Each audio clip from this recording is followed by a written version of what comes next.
Hello everybody, my name is Paul and welcome to my channel. In case you haven't been here before, I talk about a lot of unusual subjects, esoteric teachings, and some really out there stuff.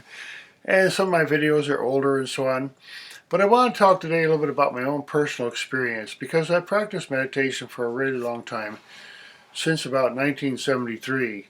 And I make no claims about the information I present or share with you here.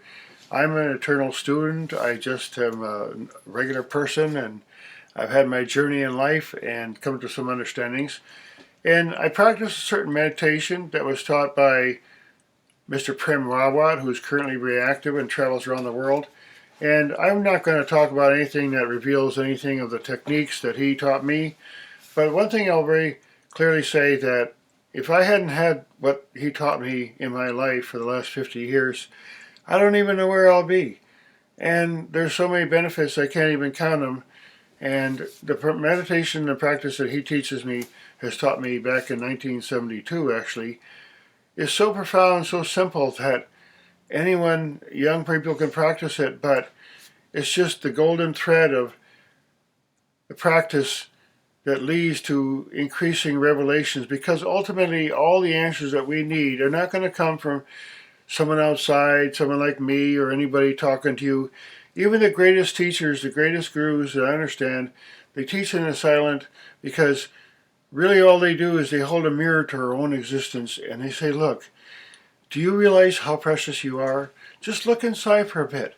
Because there's a place in within that I'll speak about some of my experiences that has no judgment, no competition, just a freedom of being that is our nature. There's our true existence. When we were born, we came out in this world very innocently and so sweetly and welcomed by everybody, hopefully, and we had no experience in our life. We had no identity. No one gave us a name even, right, when we first got born. And when we live our lives, we've gone through a lot of evolutions and we accumulate a lot of different personality stuff and so on, and that's normal. But the great teachers, and particularly the one that I learned from, just see that, look, you just go inside. It's a very, very simple thing. It's not complicated. And it has nothing to do with you got to be a yogi, or you got to do this and that, or you got to prove something to somebody, and you reach some enlightenment stage, and then you can do all kinds of magic stuff. It's not like that. In my experience, I have to do just a little bit of clarification on my own experience. Now, back in the early 1970s, I was kind of like not sure what I was going to do. I graduated from college or high school. I went to college for a couple of years, and there was big talk those days about the new age coming in 1998 and all that. And I was curious, and I was brought up in India, so I was open to the ideas of practicing meditation and so-called Mahatmas and so on. But I learned a practice that was, at first I didn't even understand how simple it was. It was over almost a year before I started to practice what I'd received and taught. And then I started to practice, I realized, wow, there's something really beautiful here. So I've always been very grateful to the person who taught me that, because I look back and, if someone ever gives you a really beautiful gift, like in your own heart, what is a beautiful gift? What would be something that you would really, really love to have? It would be a precious gift. If someone gave you that and it lasted a whole lifetime, wouldn't you be grateful? I am extremely grateful to my teacher who gave me this practice that I do, that honestly, I'm not even the greatest student. I've had my journeys and ups and downs in life and raised a family and all that, and done a lot of different stuff that had nothing to do with being a yogi. But all in all, there's a saying, water will satisfy your thirst no matter if you're drunk or if you're sick or something. There's an innate need for water, and water tastes the same no matter what state of mind you're in. And the same way with our true self. No matter what state of mind we're in, or journey and anger, ups and downs and emotional things that happen in life, there's always a certain place in our heart that is always the same. And that place has no duality. So I'll talk a little bit about the experience. Like, do you know that within us there's a saying, my teacher, my person who taught me the practice I do, which is called knowledge, he said the energy that moves the atom moves you. Now that's a very profound statement if you think about it, because this existence that we have, we're confused. We get born, we don't even know. We get taught different things with different religions, and what are we supposed to know? What are we supposed to believe? Everybody tells us different stuff to believe. But knowledge, true knowledge, has to do with something utterly simple that has to do with going back to our own inner source where there's no judgment, no competition. It's just a place of joy. Now, that practice has four aspects in the practice that I've been taught. The inner light, the inner sound, the inner taste. Yes, there's a taste and a smell within, and it's so sweet it'll make you smile involuntarily. It's so beautiful. It's called the nectar. And then there's what they call the holy name, the unspeakable word of God, the word, the vibration that moves through our body, that moves the prana up and down through our body, that moves our breath. You follow that. You synchronize with that prana moving in your body, and you'll find joy and peace. And again, these techniques have been taught about for thousands and thousands of years, and the person who taught me them doesn't own these techniques. He got them from his father, who is also a guru, and that person got it from someone else. And it's always been a tradition that on this earth there are ways for human beings to have peace. And if they go inside, and it's a very, very simple practice, you don't have to be a yogi and wear on robes and go visit a temple and do particular chants. The life chant of the universe is this vibration that moves us. It is music and feeling beyond your comprehension. And when you feel it, the mind has a need to feel peace. Just like a hungry dog, there's a search, and it won't stop until it finds food.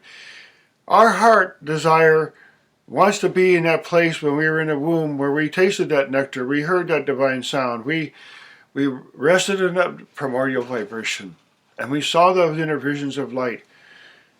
When we come out of the womb, we get distracted from the very day we're born.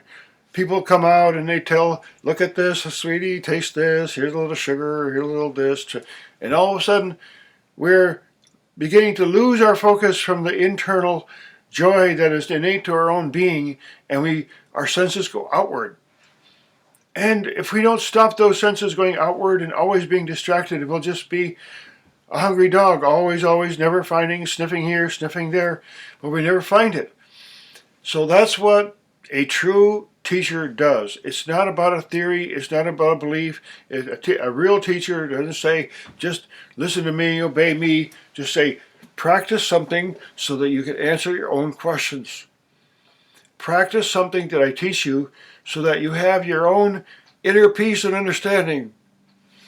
And the vast experiences that we can have inside, nobody can ever describe them to somebody. There's questions that we never even thought we had, and then they get answered from the internal knowledge. So this knowledge of our soul has been talked about forever, as far as we can understand, on civilization.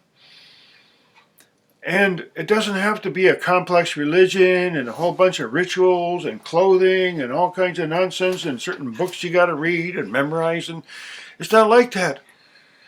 In my opinion, people say, okay, what is God? Okay, well, God is not a theory. If you want to know God, then you have to know something practically. It has to mean something to you in an inner experience. It can't be something that someone says, here, believe this God, or listen to this book, or whatever. It can't be like that. That inner deity, if there is such a deity, that infinite consciousness that in which we are immersed and are fractional of, that being needs to be experienced by our own self, in our own way, and not be overlaid on us with costumes and various paraphernalia. So the great masters and teachers, what is a master? A master is somebody who has a good mastery of a subject. Just like a math master, music master, there are people who have a particular way that they can show you how to learn something. And the great responsibility of people who have come on this earth. There's many of them, there's countless of them, who try to say, look, it's very, very simple. All I'm going to do is be a mirror so that you can understand your own existence. And once you do, life is a celebration. So I, in an early age, started practicing, and I wanted to be a yogi, and I had all my concepts about everything. I used to sit in closets sometimes for hours at a time, and I went into, honestly, the only word I can describe is that I've heard that matches is samadhi, you might say. But there's a certain intoxication within that is completion without any outward stimulation and necessity. And fortunately, that can be with us no matter where we are in our life. Otherwise, it wouldn't be real. If we had to do some ritual or complicated thing and stand on our head and do this and that, it wouldn't be real. So if you want to look for teaching in this world, find it. If you have a need for peace or whatever, go find it. But just look for simplicity. Simplicity. If it isn't simple, it can't be real. At least it's not as real as you need it to be, because you need water. We need real water. When someone comes to us and say, look, okay, I can show you peace, they need to show you as a technique that works. And in spite of everything, it doesn't mean that the minute you practice, or even after years, you may be perfect at it, you're always in a deep state of samadhi and everything. You got things to do in this life, and activities to do, and responsibilities, and we get distracted. And that's okay. And it's not a guilt trip. You say, you get off the way, you come back. You get off the way, you come back. It's just very, very simple. And there's no judgment involved. There's no guilt trip involved. The last thing a great teacher who is full of love and wants to show to help people, the last thing they want to do is have people feel guilty. So I long ago, my father was actually a minister, and his father was also a minister. So I grew up in a Christian home. My name is Paul. I mean, God, the only other name that is as famous as Jesus, and, no Chris. God, glad I didn't get known as that. That's ridiculous. I don't even like my name, Paul. Maybe it's a Christian name, whatever, I got named that. But you see, all those labels that come to us on our life are just labels that people put on us. We have to be in a solitary place within our own being to know and feel peace. And that's a place where there's no judgment, there's no competition, in a place of union. Oneness is the cosmic reality. There's one consciousness. Call it God, call it whatever, and don't believe because I say something, it's thousands and thousands of years old of testimony from people much smarter than me and wiser than me. And it can be known in your own experience through inner rest and meditation on the inner light, the inner music, the divine scent and smell that fills up your whole brain and fills up your mouth, and the deep peace of completely letting go and resting in this wave of prana, just moving and moving, and no friction, just you're breathing, So I can't describe to anyone the experiences that I've had, and it's not necessary. We all have a unique journey. My experiences are my experiences. That's all I know. This is what given to me. This life, I didn't ask for it. I just got it. Somehow I got this body here, this time, whatever. I got to do something with it. And there's nothing better to do with your life than to feel some peace inside and just feel an inner warmth that has nothing. There's no judgment. You can feel happy for no reason. If you want to feel joy in life, here's the thing.